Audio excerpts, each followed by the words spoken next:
I think that I'm faced, like everybody, with a natural decline in life. I think we're all going to face natural declines, whether it's physical natural declines, whether your leadership voice becomes a voice that isn't listened to as much.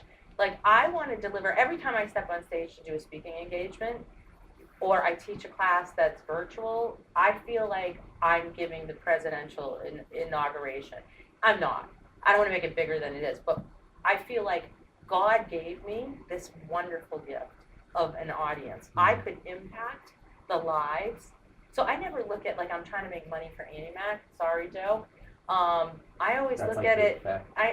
Yes. I always look at it like I'm going to influence 225 homes today.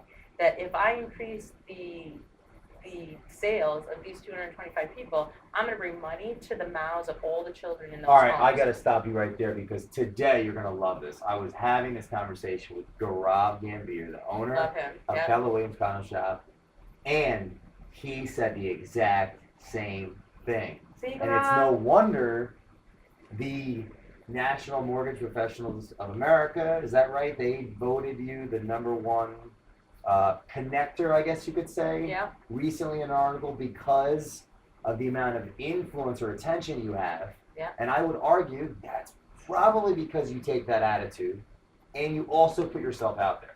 Yeah. Like you look at things as how I'm going to influence someone to add value to not just them, but the people around them. Right. And you put yourself out there on social media, on LinkedIn, on Yep. Facebook, and you're getting your truth out there. Yeah, I'm really proud of the fact that I'm winning in 2018. If you had asked my 25-year-old self Yeah. if I thought I'd still be doing it in twice the time, I would have said, I don't know. I don't know if I'll be relevant in twice my age.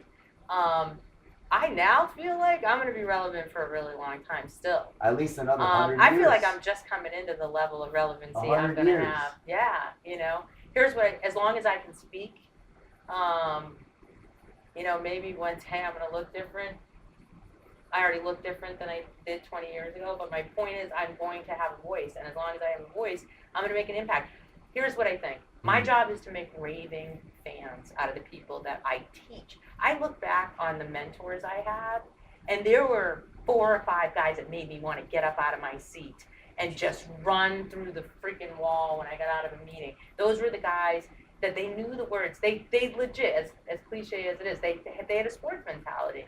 They came in and they looked at that speech as a locker room speech, and then they clapped their hands and yelled break, and everybody ran for the door. And I definitely was one of those people, and I didn't want to let anyone down. And so I still have new guys that will meet me. I just did a presentation not too long ago for a broker. I won't say the brand. I will leave everything nameless. But this guy sized me up like a piece of meat. Nice. And I thought, okay, this is going to start off interesting. And in such a PC world, I don't see that as much anymore.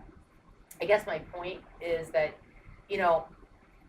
for the last 20, 30 adult years in this business, I walked into a district in Chicago. I had a district of 125 guys in Rosemont, Chicago. So just so you know, I got promoted over those 13 guys and became their senior vice president for the final 3 years of that story. So those 13 guys in the pool, they worked for me before I was done. And so that made the news. That made, national news because H&R Block Mortgage had never had a female at the helm. So I got an award, the Henry Block International Award for Outstanding Community Service, and I was written about. This was 2002. And so I was the first female to hold the helm of a national Fortune 500 banking firm, accounting firm for the mortgage finance. So whatever, titles, right? And this was the group of 167 in the beginning. Was that? So when I started at that company, I was managing a branch of 10 guys, and I joined the ranks of 50 other branches. And then over the course of the first 4 years there, it grew to 210 branches, and I became one of the top 5 branch managers. Wow.